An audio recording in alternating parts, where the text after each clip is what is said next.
नमस्कार दोस्तों, yoga with body building में एक बार फिर से आप सभी का स्वागत है। तो दोस्तों, आज हमारा है चेस्ट प्लस ट्राइसेप्स और आज बहुत समय के बाद मैंने बेंच प्रेस की है क्योंकि हमारे पास एक पार्टनर मिल चुका है हमें। अब देखो कब तक हमारे साथ रहता है पार्टनर ये हम कह नहीं सकते, लेकिन जब तक है तो उसका फ़ायदा तो उठाना ही चाहिए। तो इसलिए आज हमने बेंच प्रेस किया और क्योंकि अब विंटर का टाइम आ चुका है तो अब सारा फोकस है लोड को ज़्यादा से ज़्यादा लेने में, ज़्यादा रिपीटेशंस पे फोकस नहीं है। इसलिए अगर आप देखेंगे तो चेस्ट पे भी बेंच प्रेस कर रहा हूँ तो यहाँ पे एक पॉज मूवमेंट में दे रहा हूँ। तो इससे क्या होता है कि आपकी चेस्ट है उस पर बहुत अच्छा लोड आता है, चेस्ट बहुत अच्छी स्ट्रेच होती है और इससे क्या होगा कि चेस्ट को ग्रो करने में बहुत अच्छा हेल्प मिलेगा। तो ये कुछ वेरिएशंस होते हैं जो हमें हमें समय के साथ साथ लेके आने पड़ते हैं अपनी फिज़ीक के हिसाब से।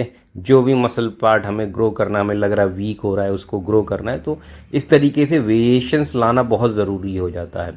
फिर हमारा है इंक्लाइन। तो इंक्लाइन में भी हमने वही किया है, pause and push, pause and push. हमारा सारा फोकस उसी चीज़ पे रहा है और लोड जितना ज़्यादा हम ले सकते थे उतना हमने लेने की कोशिश करी है यहाँ पे।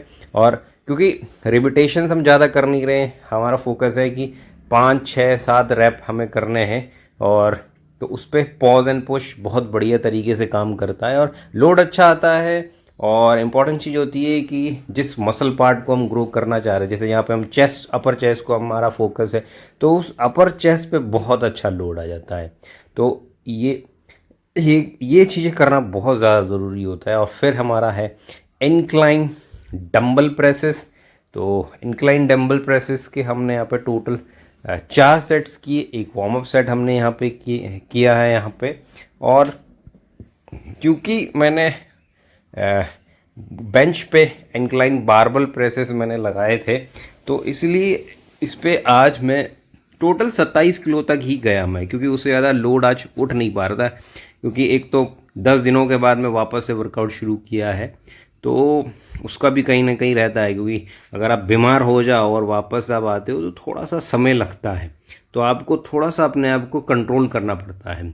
तो जैसे बारबल हमने लगाया तो उस पर तो जितना हम लोड उठा सकते थे हमने उठाने की कोशिश करी है, लेकिन डंबल पे हमने थोड़ा सा वेट कम आज यहाँ पे रखा है। फिर आखिरी में हमने चेस्ट पे फ्लाइज किया है और ये ना वेरिएशंस होते हैं जो हमें देखना बहुत ज़रूरी है। आम तौर पर मैं डंबल फ्लाइज करता हूँ इंक्लाइन बेंच पे, लेकिन आज मैंने फ्लाइज यहाँ पे किया है।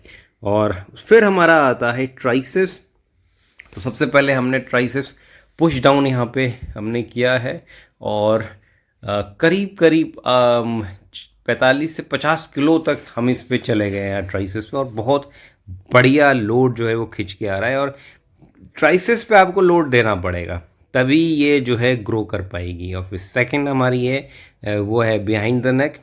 और इस पे ना एक जो बहुत पहले मैं गलती करता था, बहुत पहले से मतलब कई सालों पहले, कि मैं आगे फेंकने की कोशिश करता था। अब जो है मैं इसको ऊपर को फेंकने की कोशिश करता हूँ। ये एंगल शायद सही नहीं है जिससे समझ में आएगा, लेकिन जब ऊपर को आप फेंकते हैं तो ज़्यादा बेहतर लोड आता है। तो दोस्तों आज के लिए इतना ही। लाइक शेयर सब्सक्राइब करना ना भूलें। बाय बाय, मिलते हैं कल आपसे एक और नई वीडियो में। खुश रहिए, मस्त रहिए।